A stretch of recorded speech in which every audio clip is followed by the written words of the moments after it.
ಮತ್ತು ಸಿದ್ದರಾಮಯ್ಯನವ್ರಿಗೆ ಹೇಳ್ತೀನಿ, ನೀವು ಇಡೀ ಸಚಿವ ಸಂಪುಟ ಕೇಂದ್ರದಲ್ಲಿ ಪ್ರಧಾನಮಂತ್ರಿಯ ಮನೆ ಮುಂದೆ ಧರಣ ಮಾಡಿ, ಬೇಡಿಕೆ ಇಡಿ, ಒತ್ತಾಯ ಮಾಡಿ, ಮುಂಬರುವ ಆಯವ್ಯಯ ಅಧಿವೇಶನದಲ್ಲಿ ಕೇಂದ್ರ ಸರ್ಕಾರದ ಧೋರಣೆಯನ್ನ, ಮಲತಾಯಿ ಧೋರಣೆಯನ್ನ, ಕಪ್ಪು ಕಣ್ಣಿನ ಧೋರಣೆಯನ್ನ ಸರ್ವಾನುಮತದಿಂದ ವಿರೋಧಿಸಬೇಕು. ನಾವು ಕನ್ನಡ ಒಕ್ಕೂಟ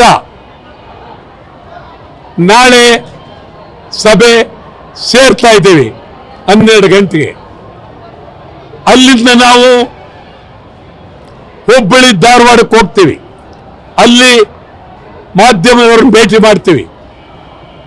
ಕೇಂದ್ರದ ವಿರುದ್ಧ ಹೋರಾಟಕ್ಕೆ, ಮಹದಾಯಿ ಕಳಸಾ ಬಂಡೂರಿ ಹೋರಾಟಕ್ಕೆ, ಮೇಕೆದಾಟು ಹೋರಾಟಕ್ಕೆ ನಾವು ಬೀದಿಗಿಳಿಯುವ ಚಿಂತನೆಯನ್ನ ಮಾಡಿದ್ದೇವೆ.